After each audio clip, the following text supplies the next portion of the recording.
back to another episode of Georgia Sports Nation. We got some more Hawks and Braves content on the way for you guys today. We're going to be recapping the Dodgers series loss. We lost 2-1. We salvaged the third game of the series to avoid that sweep with a walk-off sacrifice fly from Ozzie Albies to deep right field. Could have been a home run, but just probably 30, 40 feet off there. But nonetheless, good to end that series with a win. We followed that up with a win to open the series versus the Philadelphia Phillies, beating one of their two aces, Aaron Nola, last night. Austin Riley, Marcelo Zuna, and Matt Olson having huge games, as well as Travis d'Arnaud coming through in a huge way to give us a huge hit late in that game in the eighth to pretty much seal the deal and get the win 8-5.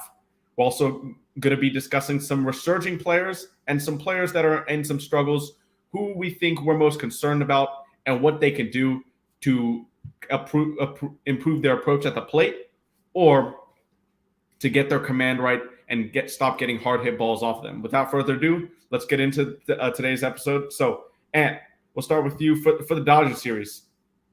What was your overall thoughts on the series? Because when the Dodgers come to play the Braves in the regular season, it seems like the Braves just kind of crumble. They do. They do. And it's not just offensively. It's the pitching. And then we had a couple we had because we don't make so many errors, you know. And we was making errors in that series. And Yeah. it was mental lapses and I just like we was discussing this before the show came on. I don't know what we can do pitching wise because we have a couple of new guys. They've been getting hit a little bit, and then one of our veterans, he's been in a rut too. AJ Minter, Yeah. coming and setting up, and that's not good.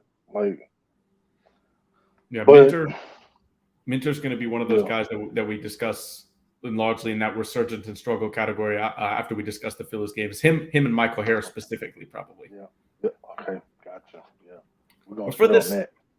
for the Dodgers series, obviously we had Freddie Freeman and Jason Hayward coming back, both at the same time as teammates to Atlanta this time. Obviously, Jay Hay has been back in Atlanta a couple times with his other numerous teams, the Cardinals and Cubs, to name a few. But Freddie Freeman, in some interviews before the game, he was like, "This time is a bit different." And unfortunately for him, that was good because he destroyed us in that first game. After he hit that 3-run homer, hooked it around the right field foul pole, really the momentum was kind of shot for the Braves, and that's how we lost that first game of the Dodgers series 8-6. JD Martinez also had a huge game and two homers. So he's had a resurging year with the Dodgers, and they get another power veteran bat in Martinez to add to Betts, Freeman, Muncy, Will Smith, David Peralta's in there too, just to name a few. So that Dodgers lineup, like it is every single year, pretty much loaded with home run. Yeah, it's loaded. And then let's see. I think it was the second game. Jason Hayward. Now, okay. This I don't understand. You throw first pitch right over the middle. You hang it. Okay, cool. Maybe you miss your spot. But then you go right back to it, and then bam, he hits a home run. Are you talking about the Strider pitch? Yes, the Strider pitch. Because Jason Hayward hit, if I'm not mistaken, I think Jason Hayward hit that homer on the first pitch of that at bat. The fastball was a bit above the zone, and I thought it was a good pitch by Strider. That's kind of a tip your hat type of moment to Jay Hay right there, in my opinion, because it really you know what that home run reminded me a lot of? Cody Bellinger's home run in the 2021 NL Championship Series in Game 3 in Los Angeles when it looked like we were going to be up 3-0, and Cody Bellinger hit a home run off Luke Jackson on a fastball that may have been like 3-4 inches above the zone. And this wasn't that high, but Hayward still hit it out. It was going to be a ball. I just take my cap to him there. That's a good piece of hitting because he guessed right fastball and it was out of the zone. So I see what you're saying, but that I just think I think a little bit differently on that. Yeah, I think we're gonna think differently on that. But for the Braves have faced a lot of rookies and just young starters, really. Gavin Stone, who's a rookie this year, it wasn't his debut, but he allowed 5 runs on 5 hits and 5 walks in his second career start. And on that line, you'd think, okay, the Braves definitely won this game. 5 hits turn into those 5 runs. That's great power. Great job getting guys in from second and third base, and 5 walks as well. That's a young pitcher pitching into some trouble. But the Dodgers offense got him back into the game, and after that, he settled in for his last 2 innings. We didn't really score in multiple innings of this game. It was just 1 or 2 innings with a chunk of runs, and we couldn't get continuous hits in those last 2 innings that Gavin Stone pitched against us, and that was really what hurt us, I thought. Yeah, and also an Achilles heel that's been in the thorn in our, what is running in scoring position. Yes, like we'll have second and third with no outs. Nobody scores. We can't have that because in the postseason, it's those type of moments that can hold you back from wearing that ring. Exactly, and that's a great point. That happened. We were able to overcome that last night against Aaron Nola, but those three strikeouts with the runner on second, third, no outs, that was painful to see. Painful to see, for sure. Yeah, but the Dodgers ultimately got 12 hits, and they took a 4-0 lead. Or sorry, not a 4-0 lead. The Braves took a 4-0 lead in the first inning when we had a homer, and then Olsen and Acuna, like they've been doing for most of this year, getting on base in the first inning, driving each other in. I mean, how many times have we seen that so far this year that Matt Olson and Ronald Acuna combined for a double and a single, or even Olsen just homering Acuna home after a walk or a single up the middle? We've seen that maybe like 4 or 5 times this year already. So that the beginning of our lineup, we have the best first inning offense in the National League right now, and it's not really surprising at all when you look at our lineup. No, it's not surprising. I mean, we have the most lethal lineup in the major league, like hands down. I mean, but we just got to get a couple people, back on, in the running. Back on track, yep. Yeah, back on track. Freddie also said after the game in a press conference, and I've said this too on the show about young pitchers, particularly rookies, and we've seen it with Dylan Dodd and Jared Schuster for the Braves this year. They'll get into first inning trouble. It's pretty typical that young pitchers, it takes them a longer time than veterans to find a rhythm when they first get into the game. And Gavin Stone allowed those 4 runs in that first inning. Braves fans were feeling good, and I was too. But you've got to give him credit because after that first inning, and Eddie Rosario hit that homer, and you think, oh no, Eddie Rosario versus the Dodgers, he's back, he's hitting a career 400 hitter versus the Dodgers. This is going to be one of these games. That might have been what Gavin Stone was thinking, but he settled down and he made pitches. He did that for 4 more innings, gave the Dodgers 5 runs, and held them to only 1 more run after that first inning. And that's a lot of times what rookie pitchers will do. Once they get out of that first inning, they can settle down. And unfortunately for the Braves, that's what we allowed him to do. We couldn't get runners on base during those middle innings from that second to the 5th. And that's really what cost us, why we weren't able to add on to the lead until it was too late against that tough Dodgers bullpen. You know what, Mikey? You know why we couldn't get anybody on base? Because we're swinging at pitches that's up here, swinging at pitches that's all the way down in the dirt. when and you have a pitch that's right here, right in your wheelhouse, where we've seen you do all season, and you just stand there, Yeah, and a lot then of times strike it's out. that's when you know somebody's not going well at the plate because they're in between. Yep. They're in between, and it's not a good feeling. It's not a good feeling to watch as a fan, and it's not a good feeling, I'm sure, to be up there at the plate. And the few more points about this first game of the Dodger series. I was disappointed, probably is the best word to say, about the Charlie Morton start. The long ball hurt him again, and I thought he had really found a groove. His last 2.5 starts, the back half of that third start was really good, and then he had two great starts back to back. And I thought he had found something. But against the Dodgers, when he allowed up that 3-run homer to Freddie, and they kept getting on base, particularly doubles, and especially, like I said before, JD Martinez with multi-homer game.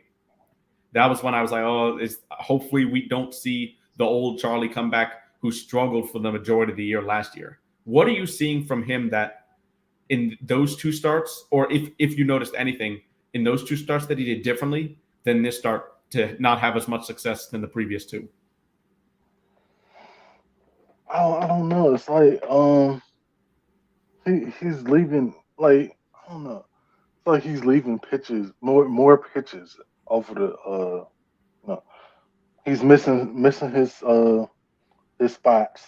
He's leaving more pitches over the plate, and that's allowing hitters to extend instead of if you shorten it up, they all they can do is pop it up. But Yeah. For that's me, baseball. Charlie, we know that curveball is really good. He has three different curveballs. He has the one that's a sharp breaker, almost like a sweeper. He's got one that can go a little more vertical action, go similar to a 12-6 curve, and then he's got one that goes more of a diagonal tilt, kind of in the middle, and the get me over one for a strike. I feel like that pitch, that curveball, is best utilized when he has his fastball command. For me, Yeah. Charlie's fastball command, he's got to be able to throw strikes to the corners and up in the zone with that fastball because he still has that velocity 95, 96, even 97 at sometimes up in the zone. He still has that velocity to fool hitters. But when he can throw strikes with the fastball, that is what allows him to use that Uncle Charlie, that curveball that he's most known for throughout his entire career in the big leagues. And I just feel like his fastball command really hasn't enabled him to get as many strikeouts and as many opportunities to use that curveball in the best spots that he can because of that fastball command. Yeah, that's spot on right there. Yeah. Yeah. And as we move on to the second game here, Bobby Miller, another rookie for the Dodgers, he made his MLB debut. And imagine that you go in your MLB debut. Dave Roberts says, "Hey, Bobby, you're going up against the Braves." His guy must be, "Oh no, Braves are a tough lineup." He's like, "Nah, no problem. One one run." And Run. there was the Braves offense really just looked lost against this hard thrower. Miller was hitting 100 with his fastball. The Braves just never seemed to pick it up out of his hand for a long Yeah. period of time there. Not at all, man. Like we scored one time in that first inning, and then I mean I can't even count how many base runners we had in that from that second inning on Yeah. because it was pedestrian like that whole game.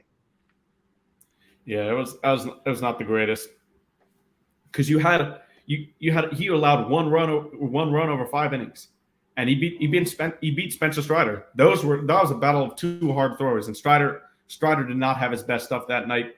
Like we were mentioning before, the homer to Jason Hayward, JD Martinez also hit another homer, and the Dodgers got 3 RBIs from Will Smith, who we'll get into a minute with the Marcell Ozuna Will Smith. I don't know what you want to call it, like a kerfuffle there, if you want to call it that. I don't even know what it was, but we can see. We'll see what our opinions on after this. As we discuss this game a little further, Strider didn't have his best stuff. He'll tell you that. But the thing is, when you look at his stat line, he allowed only 2 earned runs and fanned 11 hitters. His 4th start to the season with double-digit Ks, and already his 10th start with double-digit strikeouts of his young career. So you talked about our defense at the beginning of the show and just before the show started. Really, that Matt Olson error in that one fateful inning for Strider caused him to throw a lot more pitches with 2 outs, and then you had the big blow by Will Smith after Strider walked Freddie Freeman. That's inexcusable, man. And it's not okay. Let me put it like this: you've been making these plays on a norm since you got here, so that's what we expect.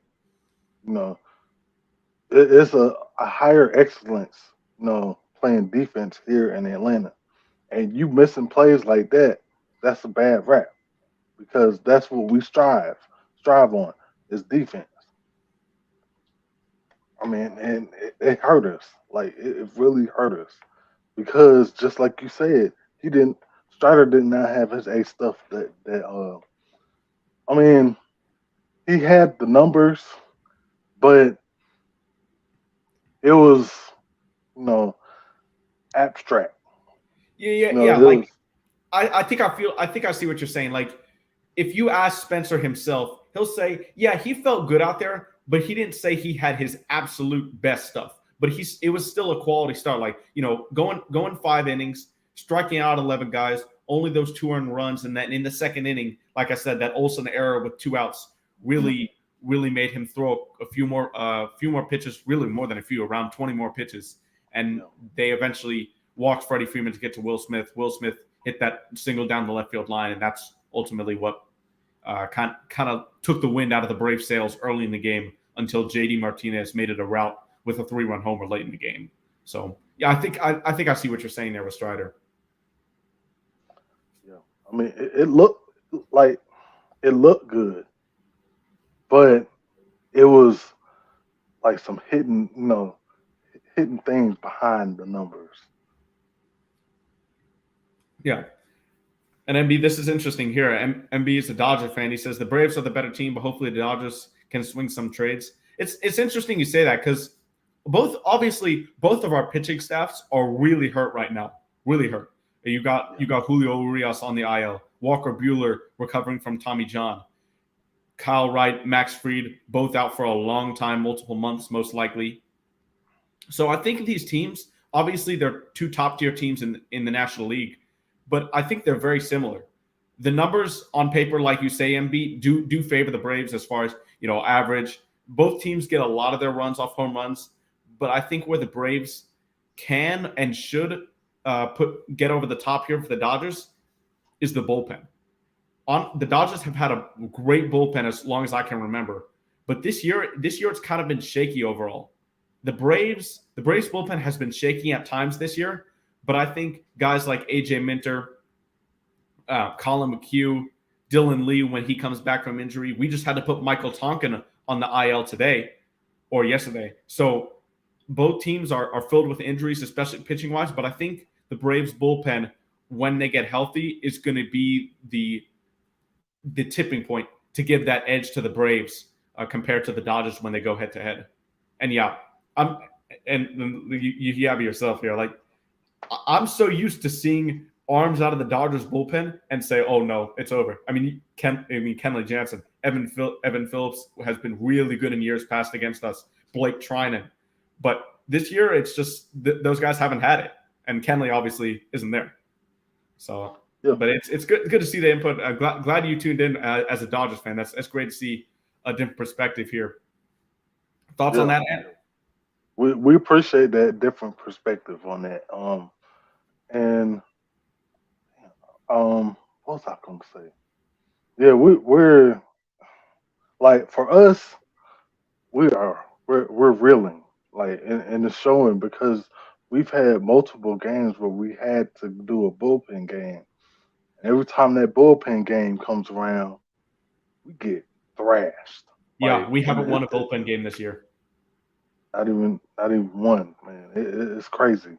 With our offense, that shows you that pitching still matters. Yep, exactly. One positive thing though, I think that came out of this the Dodgers lost, the 8-1 loss, and it's carried into this Phillies series, was Austin Riley's and Matt Olson's resurgence. Those were two guys that have been that were struggling for a couple weeks, but Austin Riley, he hit that 2-out double in the bottom of the first off Miller to get the only one we got that game. The only run we got in that game was the first inning, and he came the first three batters. But when Austin Riley hit that double, which by the way was the 500th hit of his career, Yep. that it showed me something, because I really missed being able to see Riley turn around at 100-mile-an-hour fastball, 99-mile-per-hour fastball inside and hook it down the left field line for a fair ball double. I don't remember the last time I've seen that from Riley in this slump. And we saw how good of a game he had last night and how good of a game he had against the Dodgers in the last game of the series, a game that I went to, by the way, which was awesome. So I'm glad that hit from Riley, I think, really got him going. And it's huge to have that guy in the lineup right there, because when you got Olson, Acuna, and Riley going at the same time, along with Sean Murphy, Travis d'Arnaud, how they're swinging the bat right now, those are top 4, top 5 guys in the lineup that you're saying, oh no, there's no break. Everybody's going hot at the same time. And Marcell Ozuna, we haven't even talked about him. He's probably going to win National League Player of the Month this year. That's how good he's been. Yes. So he got my vote. Yeah, he's got my vote as well. So that's really how good the Braves lineup is. Yeah, I mean, it's lights out, man. Like when we're hitting on all cylinders, there's nothing, no pitching staff in this whole league can do anything to stop this offense, because we're that scary. And when we're seeing pitches, and we're not chasing pitches, that's our Achilles heel. When we're chasing pitches, that's what holds us back from scoring runs and winning these games. Yeah, I think a lot of that comes from the nature of our offense, because it's built with power. We're top three in the MLB in runs off the home run, and so are the Dodgers. MB, I don't exactly know the Dodger stats with runners in scoring position. Maybe you can tell us a bit about that here. But I know both the Dodgers and the Braves are top 3 in the league in runs, in percentage of runs from the home run, and I think that's why we strike out a lot. Everybody trying to hit the home run ball, but that's not always going to be the case, because when that home run's not there, you can't score runs. That's why we got to be able to sometimes put the ball in play, shorten up the swing, go to opposite field. And you know who's been doing a better job of that lately? Michael Harris. And I know they haven't resulted in hits, but you see Michael Harris slowly going to the opposite field. He's had a couple sacrifice flies the last few games to left field, and that's what I think is good. His ground ball rate and strikeout rate are through the roof right now. And it's good to see Michael Harris getting some lift on that ball, especially last night with that deep fly to left field for a sacrifice. Hopefully we've seen some signs of him breaking out of the slump, because he was, before the single against the Dodgers in the 9th inning. I think it was the 9th. Yeah. No, not the 9th. It was the 8th. The 8th, yeah. In the bottom of the 8th. He was 0 for his last 27. And that hit hopefully we can get him going. We saw a little bit of signs last night that Michael Harris may have figured out something, like I said, with him hitting in the opposite field. Yeah. He's settled down now. Like he's not amped up. I seen yesterday that he's seen the pitches. Like he let the pitches come to him. He didn't allow the pitcher to dictate his at bat. He like I'm trying to say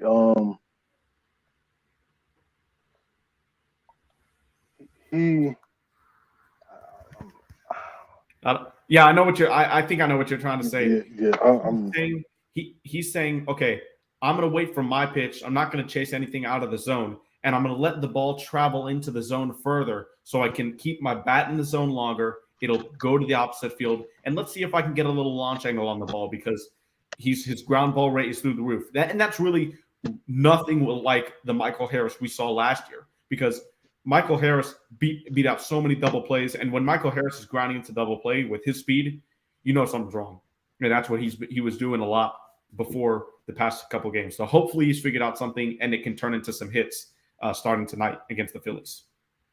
Right. And then the last game against the Dodgers series. By the way, I was at this game.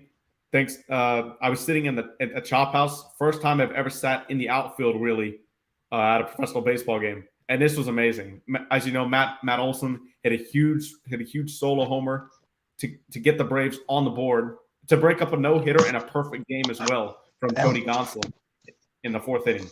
And that ball literally went way right over my head above the Chop House. I just sat there and was like, yo, the ball is just going straight over my head. So that was awesome to see. MB got the numbers here. The Dodgers are hitting 236 and the Braves are 256. So yeah, the Braves overall 256 for the season is a great number with runners in scoring position. But last week that number really went down from the mid 270s, 280s to 250, and hopefully we can get it back up there. Yeah, Maggie, the games at Truist Park, they're so fun. Hopefully I'm gonna get to go. I'll try and make it to a few more this summer. But great environment at Truist Park, especially when the Braves are hitting the homers, and that's what they did. That's what they did in the last game against the Dodgers to salvage a game. I already said Matt Olson's homer and Marcell Ozuna. Marcell Ozuna and Will Smith in the first game of the series had a little bit of beef with each other. You know, Marcell Ozuna hit him with the follow through with his bat, and Will Smith took exception to that. No fighting occurred, but the bullpens did empty, the dugouts did empty, but it was just talking. And then Marcell Ozuna really had the last laugh here because he turned back to Will Smith. He said something. He probably apologized a bit, but after he hit that 450-foot plus homer, that was basically all she wrote for the Dodgers. I feel like that the momentum right there was great, and the Braves ended up taking the walk-off win in the bottom of the ninth with Ozzie Albies sac fly. Yeah. I mean, we needed it. We needed that game because we had been reeling in the first two games on both sides. Yeah, we did not look good. No, we did not. I mean, and someone that's. Oh, go ahead. Sorry. We, especially our bats, like everybody was not looking good. I mean, we had a couple of hits here and there, but we could not string together any hits. Yeah. And something that I think a lot of other MLB teams and a lot of the national media isn't covering is Bryce Elder's performance so far this season. It's funny because if you look at his Baseball Savant page, the inside stats, the batting average against, the exit velocity against him, all those stats, the hard hit rate, they're really bad. They're actually bad. But you look at his ERA, you look at how he's pitching, he's like, man, this guy's the ERA leader among quality starters in baseball. Number one in ERA. And you've got Spencer Strider up there in the top 10 as well. So there's something about Bryce Elder that he's figured out this season, and you love to see it. He's using that sinker to his advantage. He's got one of the best ground ball rates in the league, and a lot of that is because they're hard hit ground balls. But when you have hard hit ground balls, not 100 plus mile an hour, but when you say 80, 70 to low 90s mile per hour ground balls, those are ground balls that are going to turn into double plays a lot of the time because they're going to be hit right at somebody. They're not fast enough to get through that infield at over 100 miles an hour. So that's how Bryce Elder's really gotten it done. And B, yeah, that's what I'm saying. His numbers, if you look at the inside stats, they're not that good. It shows he would have gotten lucky a lot of the times if you want to say that. But when you look at the games, a lot of the hard hit balls against him are ground balls, which that's the thing. He's keeping the ball in the ballpark, which is something that he wasn't good at doing in his spot starts the last couple of times because he's pitched up in the zone with that sinker. He's had trouble locating it for a strike in the bottom of the zone. And I think that's the biggest difference this year for him. He's throwing that sinker in the bottom of the zone for strikes, and he's not walking anybody. Yeah, that's the biggest thing. Finding the zone at the bottom. Yeah. Not, and yeah, and another. Also, go ahead. I was just gonna say. Also, it would help if you can hit your spots because the umpire watches that. And if you're not hitting your spots, especially on the corners, then they're not going to give you that at the bottom. Yeah, they're not. And this is another similarity, by the way, to the Dodgers and Braves. Both Travis d'Arnaud and Will Smith had concussions, and were out for probably a week and a half to 2 weeks. So and Travis longer. He was out closer to 3 weeks. Not sure about Will Smith, but I know a concussion is at least a week and a half. So the Braves and Dodgers, honestly, similar records, similar offenses, similar injuries to pitching staffs. It's similar teams, and that's why we're both top of our divisions right now. Because right. The Padres haven't really been as good as they hoped, and they were supposed to compete with the Dodgers. And for us, the Mets and Phillies were supposed to compete with us, and they haven't gotten off to good starts this year. And we're past a quarter of the season now. So that's why we have the lead that we do in our respective divisions. I wonder how long it's going to take them to come back to because I mean I think we know that they are pretty good team. Yes, they are. I wonder how long it's going to take them to finally realize that they're pretty good teams. Yeah, for me, I'm a little bit more worried about the Mets just because I think the consistency is starting to show. They've lost to a lot of bad teams and beaten good teams. So that's a recipe to say, hey, we're beating these good teams. They won a series against the Rays, the Blue Jays. They've definitely done well against the good teams, but against the bad teams, they've lost series. They lost a series against the A's. Yeah, so true. you can see that the Mets are a good team, but can they just get that motivation to play bad teams? That's easier to do than the Phillies, who have really just, I feel like, just been all over the place this year. The defense, obviously, the Phillies defense has never been that good, but even Trey Turner's got off to a slow start, and he signed that huge deal with the Phillies to be their next shortstop. So Braves killer Trey Turner. Obviously, you got to put that before Trey Turner as an adjective, because every single year Trey Turner destroys the Braves. Doesn't matter what team he's on. So right, yeah. So yeah, they haven't gotten off to a good start. It's like the equivalent to in the NFL. You have a playoff team, and then you have a team that has nothing to play for. You're playing down to their competition. Yeah, it's the same thing. And MB has a question for us. Okay, as a Braves fan, who do you fear more in the playoffs, Dodgers or Padres? Do you have your answer? I may need to think about this one for a minute. You know what? I'll put it like this. Pitching wise, I fear the Dodgers more because they have, their arms are, especially starting, crazy. And then their lineup is, like we've been talking about, it's just like our lineup. They have, they are scary. I would go with the Dodgers. Dodgers came on. Okay. For me, it's hard because we saw the Padres against us this year at home. We got destroyed by them. That's true. And we also got destroyed by the Dodgers in this series too, for the most part. That last game was a walk-off win. So it's really hard for me to say at this point.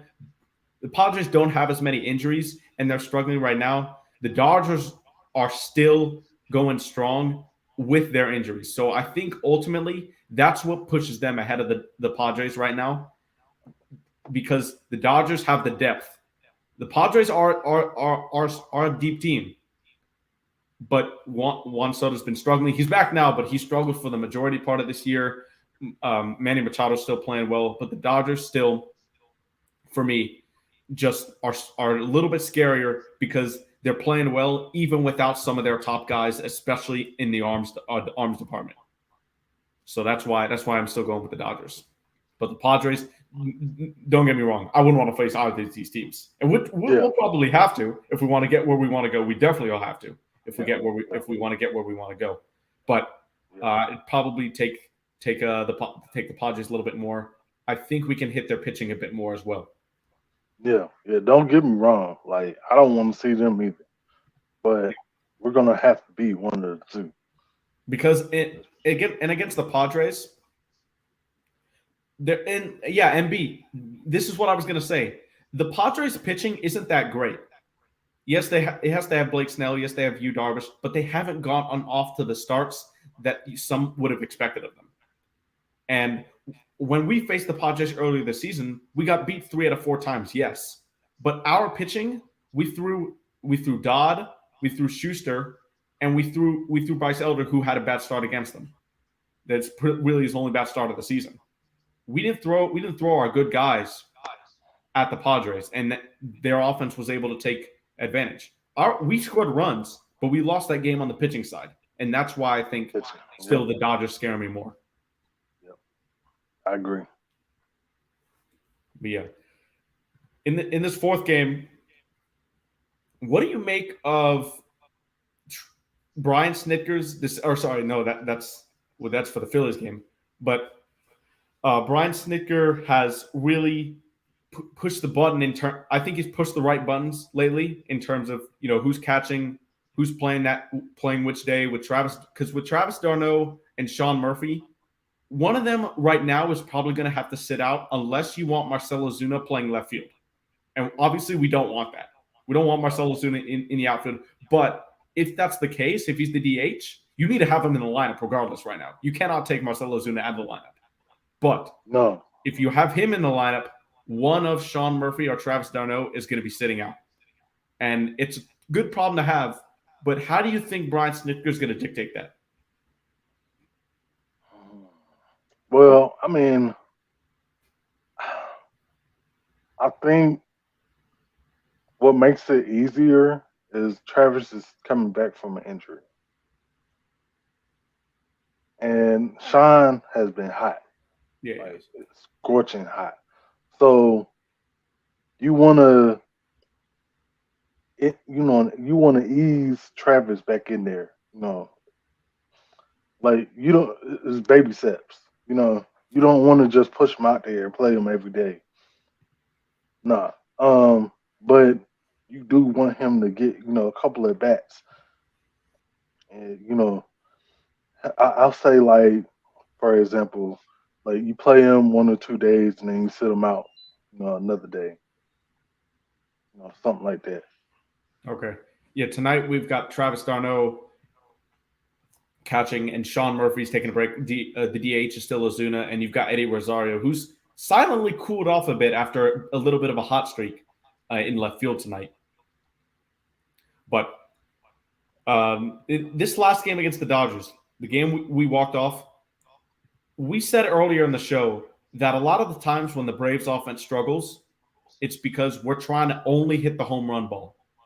That 9th inning, Riley, by the way, he hit that double 116 miles per hour. One of the hardest hit balls of his career down the line. Pulled a double. He had a great game that night, 2 doubles. That's when the extra base hits for Riley. The power's going to be there. The homers are going to be there. But the average was really what concerned you if you knew that Austin Riley could get back here, and he did. He's got, he had the 2-homer game last night, the 2 doubles before that. The extra base hits are coming. But Riley hit that double, right? You got Travis d'Arnaud at the plate next, a smart hitter. You know what he does? He shortens up his swing, gets to 0-2, right? 0-2, no strikes. You're like thinking, we can't have a strikeout. We got to put this ball in play. Something needs to happen. He shortens up his swing, basically bunt hits the ball, if you will, to the right side, and everybody starts high-fiving him in the dugout. Beautiful, beautiful baseball right there.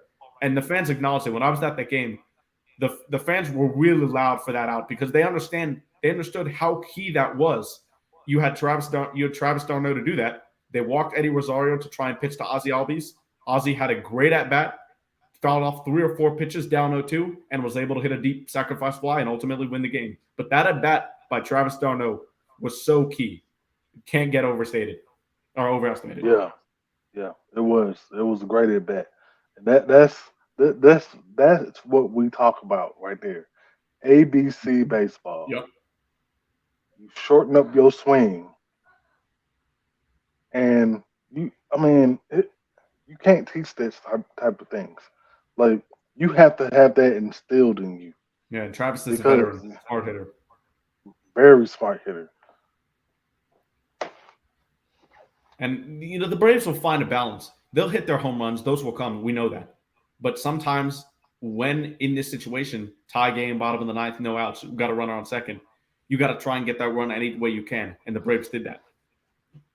And Bird Game, and about Harris, we'll touch on that in just a couple minutes here, if you stick around just a couple minutes. After we recap last night's win against the Phillies.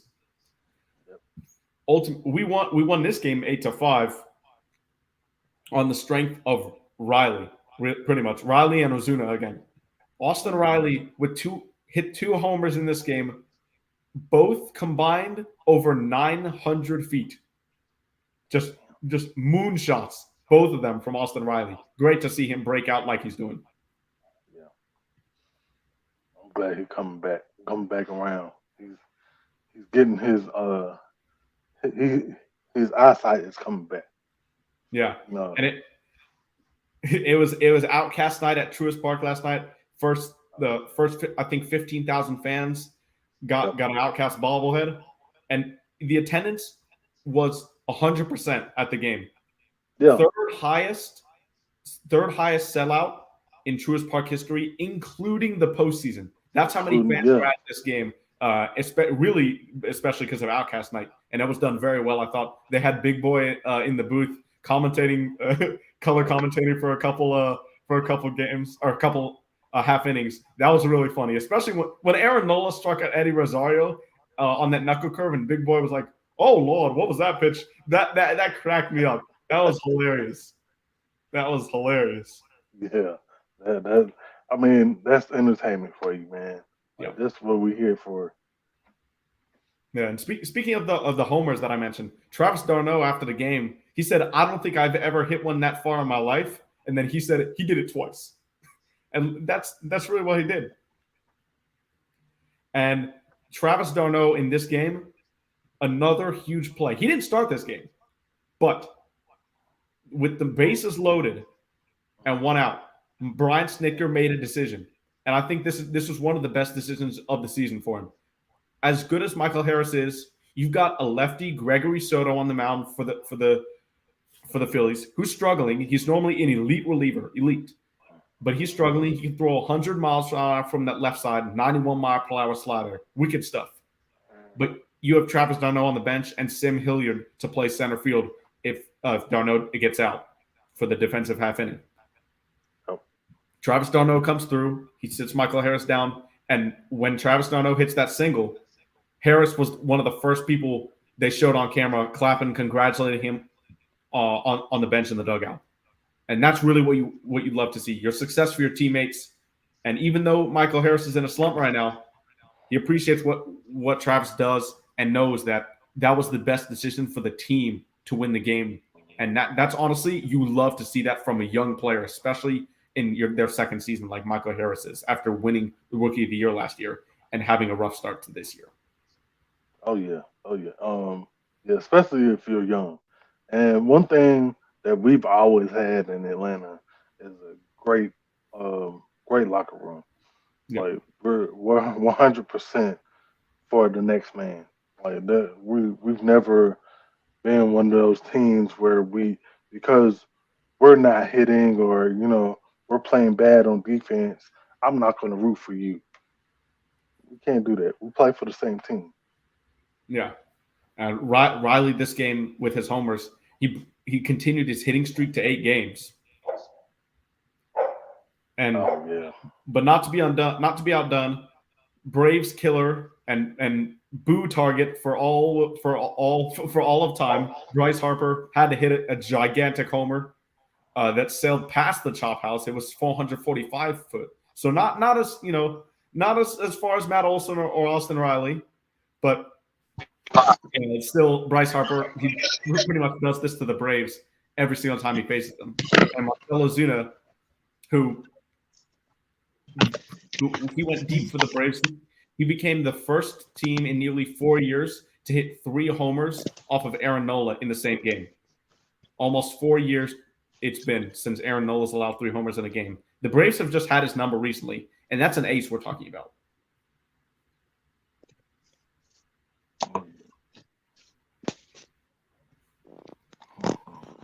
And I think the funniest moment, maybe the most stressful moment of this game, and after this we'll get to the resurging players and the struggling players. The most stressful moment was when Nick Castellanos was coming around home on a double. They could have taken the lead at 6-5, but Ronald Acuna threw the ball to Orlando Arcia. Arcia threw a strike to home plate, and Sean Murphy was able to tag Nick Castellanos out, but the umpire ruled it safe. It was clearly out on replay, but the Alec Bohm moment from a few years ago lives in Braves fans' heads. And I thought, honestly, they were going to call Nick Castellanos safe there just because of the Braves' replay luck. But thankfully, they made the right call. They called Castellanos out at the plate, and the game remained a 5-5 tie. Oh yeah. But I thought there could have been some Alec Bohm deja vu right there, and I really did.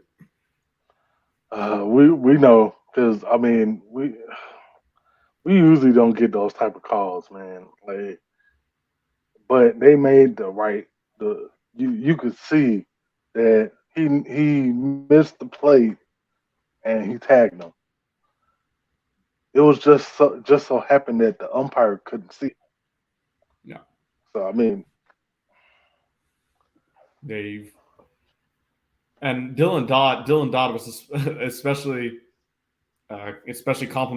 complimentary of Riley, especially Riley, but mainly just at the Braves defense last night. As you know, it came back to what it normally was after that Dodgers series. Austin Riley in that third inning was huge. He made a huge play on a short hop down the line on third base to throw. I don't remember who it was, but he threw him out, and then he dives to his left off the ball, hit 100 miles an hour to the hot corner. It falls down and still catches it.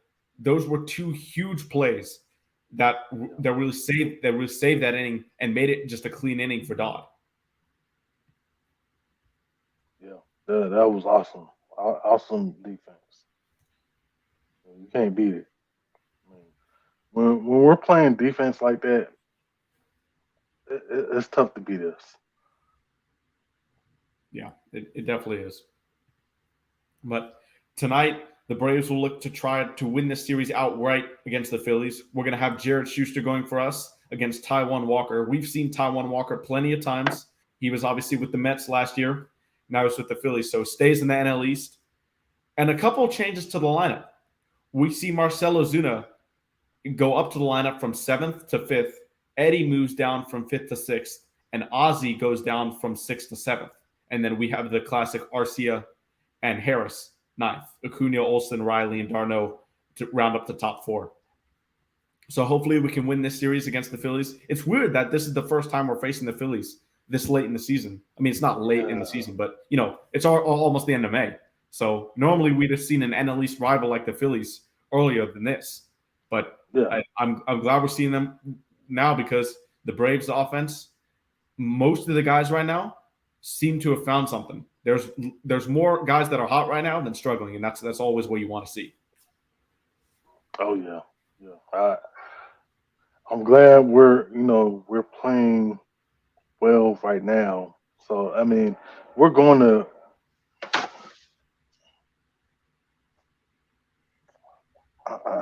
Come, hold on. Yeah. Okay. It's all good. So when Ant comes back, we'll get his answer for why it's great that we're facing the Phillies now. He's back. Okay, we're good. That was quick. All right. So what were you gonna say? Um, all I was gonna say is I'm glad we're playing well now, and of course, we're gonna plateau at some point, and I just want us to I just don't want us to dip off too bad. Too much. Yeah, Especially that's when why. Yep. With the pitching that we're missing, that's the big thing. Exactly. Yep. Especially when we start facing these NL East foes, coming up. So Exactly. And now we'll get to a little section here towards the end. A little players that are resurging and players that are struggling. We'll start with two guys that have probably been the biggest topics for Braves fans. One on the pitching side, one on the batting side, and who you're more concerned with. We'll go with you, Ant, first, and then I'll say mine. Are you more concerned with Michael Harris or AJ Minter? you know what, Michael Harris, it's like we was talking about earlier. He's you could see that he's trying to come back around. AJ Minter, I don't know because we seen it again last night where we just took the lead. I think in the bottom of the seventh, and then top of the eighth, we give right back. The So only thing that about last night that I feel AJ Minter got so unlucky was one. Okay, Bryce Harper, you get a bunt single, right? There's nothing the pitcher can do about that. Bunt single. Nick Castellanos then hits a seeing eye 80-mile-per-hour single up the middle. That's unlucky. And then you got Kyle Schwarber, the real mistake with the double down the line. So in my eyes, AJ Minter made one bad pitch in one inning, and because of two unlucky hits, got the blunt of the blame there. Well, He has been bad. let me put it like this, because this is how I feel because it's been an ongoing thing. Oh yes. Like that's why I'm more concerned with AJ because it's been going on not just last night, not just in the past two, 3 games. It's been happening on an ongoing occurrence. And with our missing pitching, we can't have that. Yeah. With Michael Harris, okay, you're struggling. Okay, we're gonna put you down at 9 hole until you can start, trusting yourself to see more pitches. And we know that he's gonna come back around and then also he's great on defense. So we're not worried about that. AJ, for me, because of the injuries that we have in our starting lineup, in our starting rotation, it's a little unsettling for me. Yeah, I'm going to agree with you here. I think AJ, I'm a bit more concerned with, and I'll play a little bit of devil's advocate to myself here for a little bit because AJ Minter, we've seen him have a year of struggles.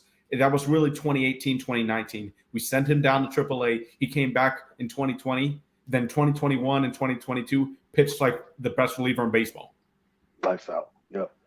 We've seen him come back and just be elite. So that could that still has potential to happen. But the thing for me is Kevin Pillar's been really good for us. Sam Hilliard was good at the beginning of the year. He's really kind of fell off here the last few games, though, when he's gotten an opportunity with that strikeout rate. He still plays great defense. But Harris, like you said, elite defense, and if he's taking walks, which hopefully he can start doing a little bit better, he still gives you that steal. He gives you that steal ability, that speed on the bases. So I think he can still bring you a little bit more than when one of your key relievers is down, or just has a down year. We've got Michael Tonkin on the IL. Colin McHugh just came back. Lucas Ludke just came back. Dylan Lee's on the IL. So we've got so many guys out right now on the pitching side. We need our main guys to step forward, and that's why I think it's like you basically said, really urgent that AJ Minter comes back right now. So to answer your question, Bird Gaming, will Harris break out of a slump? I do. I think we've seen some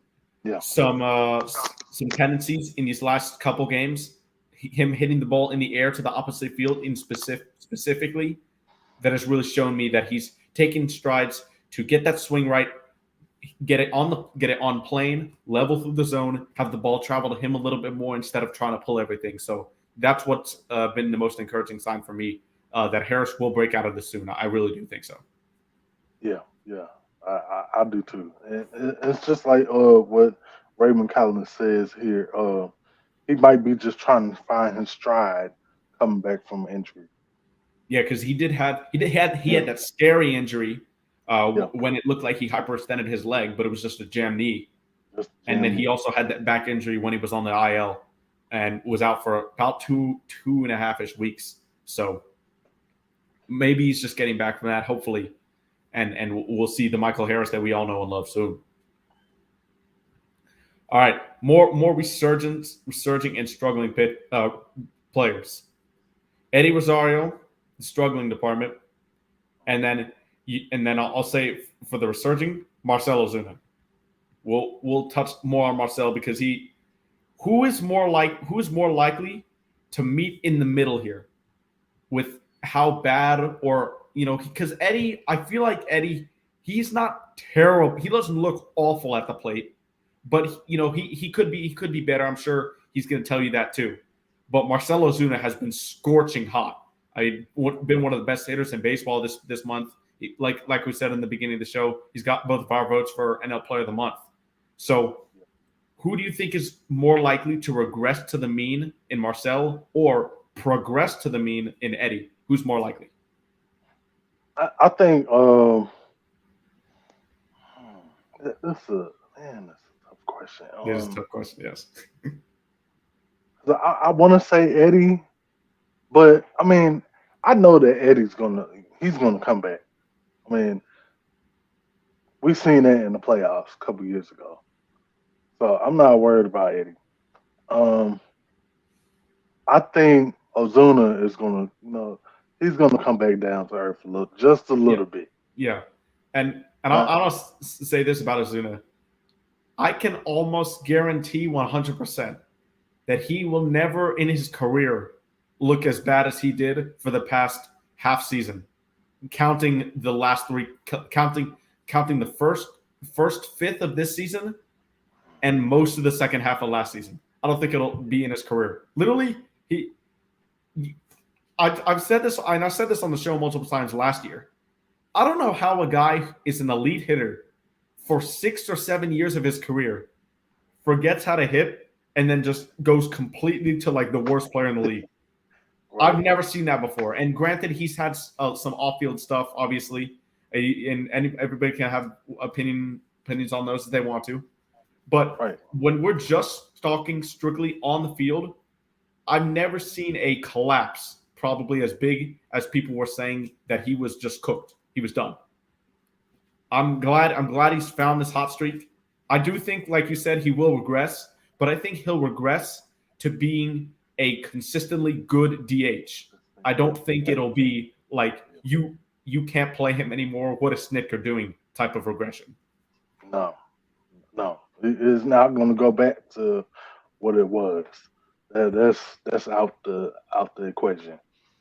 But it's just like you said, he's gonna regress to being a great DH. Yeah. And then the last thing I want to discuss here before we wrap it up is I've seen there's controversial opinions about Nick Anderson. I want to get your opinion of Nick Anderson's performance so far in our bullpen because I have a really strong opinion about him, and it seems like I'm in a little bit of minority than what I've seen on Twitter so far. You know what?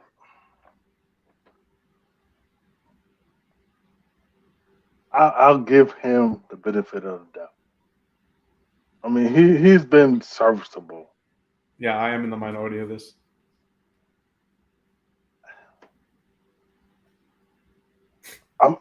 I'll put like this. We've seen worse. Trust me. Wow. So you fall into the camp that I've seen a lot of people on Twitter lately. I think Nick Anderson has been, besides Raisel Iglesias, who had one bout outing and he's been the closer that we've always thought he would be this year when he's came back. He had one bout outing and then that was it. But I think Nick Anderson's been our best reliever this year outside of our closer. I think he's been really good. He had one bout outing at the beginning of the year, and the outing against the Dodgers in the last game of the series when it was tied, when he allowed up the 2 runs in the 8th when it was tied 3-3. But other than that, I can't remember a time when Nick Anderson has had a horrible outing. His fastball command has been there. I love that 12-6 curve that he's got, and I think people are being too hard on him. I really think he's been really good. Dylan Lee's been good. Obviously, he's hurt right now. Yeah. Michael Tonkin's been really good, but he's hurt right now. He had a bout outing, his most recent too. And Lucas Lipke, he just came back, but he hasn't been good. But in my opinion, Nick Anderson and Kirby Yates right now, those are the 2 guys that really need to step up. You know, you got Dylan Lee down, Michael Tonkin down, and Lucas Lipke just came back. And for me, he hasn't really been that great as advertised. We know he was older. He wasn't brought in to be a high leverage guy, but he still hasn't been good. And then with AJ Minter struggles, Kirby Yates has been better as of late. And then for me, I seem to be in the minority of this, like I said, but I think Nick Anderson's been really good. So Nick Anderson and Kirby Yates, you're the 2 guys that have got to bridge the 7th and 8th right now, in my opinion, to Raisel Iglesias. If you're Brian Snitker, I'm looking to those 2 guys to try to get to Raisel to close the game out. Right. Well, don't get me wrong. I'm not saying that he has been horrible. Like, yeah, no, I know. I'm not in there the minority on Twitter. No, I think he's been pretty good. From what we're getting from like you said from AJ, he's been kind of he's been laboring, Yes. So and also like Colin, he's been really, like, he's been spot on. Exactly what we've been needing this year. Well, who did you say? Colin. Oh, yeah. So hopefully we'll be able to win this series against the Phillies. Like I said, we got Jared Schuster tonight. We can hopefully see a 3rd great start in a row from Schuster here. That'll be huge. After a good start in Texas, where he may have figured something out, and then a great start versus the Marlins. So, or not the Marlins. He had the start against the Rangers, and then the start against the Mariners. Sorry, not Mariners. Yeah. So the Mariners and Texas Rangers, 2 great offenses. Let's see if he can shut down another offense here. Great offense in the Philadelphia Phillies versus Taijuan Walker. But with that, we'll end it like we always do. Ant, tell them they can find you. Hey, man, y'all can find me on Twitter, Big Ant True, and then on Instagram, Facebook, TikTok, Big Ant. That's all y'all got to look up, man. Appreciate everybody coming out. And y'all can find me, as always, at PinWizard300 on Twitter and at YouTube, streaming Georgia Sports Nation on Recapping Hawks Hoops. If you're on YouTube, don't forget to like, comment, and subscribe. We'll see you guys next week, same time, 6:00 p.m. Eastern Standard Time, and we'll see you guys next week. Thanks for tuning in. Peace. Peace out, y'all.